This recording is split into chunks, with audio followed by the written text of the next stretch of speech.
Welcome, you beautiful people, to another video with Joseph Manifesting. Today's video, we're going to talk about your guys' favorite subject, manifesting in SP. I am going to share some advice that I found through manifesting my wife twice, as well as talking about an important topic, which is feeling the wish fulfilled related to an SP. Now, I took this information from clients that have succeeded, on Reddit that have succeeded, people on Facebook that have succeeded. I've interviewed many of these people, asking them if they felt what I felt while manifesting SP, and they all agreed, or they all responded the exact same way. They felt the exact same thing. We're going to dive into that in this video. The first thing that I want to talk about when manifesting in SP, the most challenging portion of this is maintaining a new concept of them. Now, the concept of an SP is simply just the ideas, the beliefs that you have about this individual. Now, I know for many this is challenging because in their mind they're thinking, well, I met the person like this. They've always been like this. How do I see them in a different manner? Let's bring it back to the cause. When you were growing up, you were around individuals that showed you what relationships look like. You then made assumptions unconsciously based upon the outside experiences of what love looks like to you, and you started identifying this. Then you go through life and you experience all these different partners that reflect certain behavior patterns back to you. This is all subconscious, and again, if you aren't specific about an individual, then everybody you experience will reflect that subconscious assumption back to you. Now, relating this over to an SP, you may have not been aware of your subconscious programming. For many people manifest an SP back, they would before identify as an anxiety attachment, which means they would then attract avoidant attachments. This is before you were conscious. Once you are conscious, this individual may be a certain way. However, the way that they continue to behave in your experience is now consciously up to you. And what I mean by that is you now understand that your subconscious beliefs is what affects individuals, is what changes individuals, is what mirrors what individuals come into your life and don't come into your life. You can either do a general affirmation that you are loved and appreciated if it's not to a specific person, or you can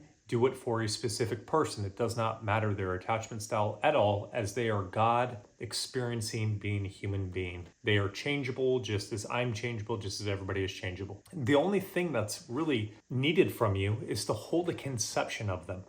And what I mean by that is throwing away all the old experiences, throwing away all the old assumptions about them, throwing away all the old beliefs about them, and holding this new concept about them of how they behave, how they act, etc., etc. Yes, you do have this power. As again, everything is God experiencing God. There is nothing besides God. And this is why Neville talks about two desires to have, or the only reason why you do not see it is your refusal to believe it. So the refusal to believe it is the reason, the excuses, the past experiences, the limited beliefs. That is the only thing that stops this from working for you. Now, you have the ability to heal people. I've healed people of diseases, of cancer. My mom was supposed to die after 6 months of having cancer. She lasted for almost 3.5 years, and it was because I was visualizing for her. There is many instances where I've healed myself of things from affirming or visualizing or feeling it to be true. You have the ability to change an individual's patterns, at least in your world, how they experience you, how you experience them. This is able to be changed. How do you change them? Well, the concept of seeing them in a certain light, regardless of what your past experiences are, regardless of how they're currently acting, seeing them in the light that you love for them to be instead of how they currently are. No matter what you see, no matter what you experience, keeping this concept of this individual permanently, indefinitely, until you see it out pictured. The second, and what I found most beneficial, as well as everybody I talked with, is feeling the feeling of the wish fulfilled. Now, what is this feeling? I have found that it is this love and this gratitude that you feel in your heart. Now, let me explain a little bit in detail. I do not mean a desperation. I do not mean a they're better than me, can I please have? This is not a begging or a relationship. When I say feeling the love and gratitude in your heart, what I'm saying is you are feeling appreciation and gratitude that you have a mutual beneficial relationship where everybody loves each other and it is ideal. That is what I'm talking about. Now, this feeling, I find it most ideal now when I'm manifesting to just simply feel the feeling as I'm at nighttime, or sometimes if I'm sitting at a stoplight or something like this, I'll automatically just be in the feeling. And it is plenty enough to manifest anything that you want to manifest. The only clause to this is the rest of your day, you do not want to be indulging in garbage that does not align with your wish fulfilled, that does not align with things that you love, as this would contradict your feeling of the wish fulfilled that you did once or twice. This is why I would recommend for people to do it often, is because the average person does not pay attention to their thoughts most of their day. And so if they're not paying attention to it, it means that they're unconsciously feeling the same things to be true, which means they're going to manifest the same experiences over and over again. So in theory, or in reality, you could feel the wish fulfilled by falling asleep in the wish fulfilled at nighttime, and throughout your waking day, be extremely conscious of your thoughts and your feelings. I like to call the conscious mind the pimp of the subconscious mind. It protects, it checks things at the door, making sure it passed the test before it's accepted inside. So make sure that every thought that you're having serves you, and if it does not, let the thought go. This practice, coupled with feeling the wish fulfilled just at nighttime, would be plenty enough for you to manifest what it is that you want to manifest. And also, you'll notice when you don't identify with thoughts that don't serve you or untrue thoughts, you'll naturally feel the wish fulfilled automatically often throughout your day. It is incredible how it works. It almost seems as though everything is fighting for this to happen for you. It seems as though everything just flows effortlessly and perfectly, like it's been planned for it to be that way. Like there's almost nothing you can do to stop it from succeeding. Of course you can by identifying untrue thoughts, but this is what happens when you disidentify from untrue thoughts. You will naturally flow in your ideal state automatically.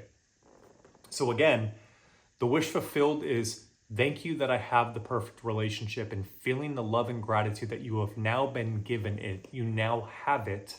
You now received it, and going to sleep in this state. Or you could visualize a quick scene implying that you're in your ideal relationship. Again, an emphasis on the feeling of being in that loving relationship, falling off to sleep. This is plenty enough, as long as for the rest of your day, your waking day, you are not indulging in feelings and thoughts that don't serve you. This is plenty enough. One last topic that I want to share that I trust will be helpful is when you're in circumstances or emotional turmoil or overthinking, a question that I like asking myself from time to time is, what would God think in this situation? How would God view this? If God decided that he wanted to have an experience of a relationship, I know it's ironic, what would God think whenever there were circumstances the contrary? If God decided he was going to create something, and let's say that God had a delay, when God assumed something to be true fourth dimensionally, and he was living here in this 3D reality, or she, that there was a delay. What would God think? How would God behave? How would God emotionally relate to this circumstance? And it gives a beautiful insight, because that then allows you to take that perspective and to embody that perspective, because that is the reality now. And having that viewpoint also puts into the perspective that you are the sole cause, which also is the truth. Thank you guys so much for watching today's video.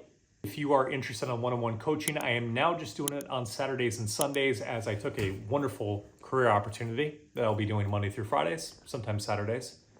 I will leave the link in the comments section. Thank you so much for watching. Take care.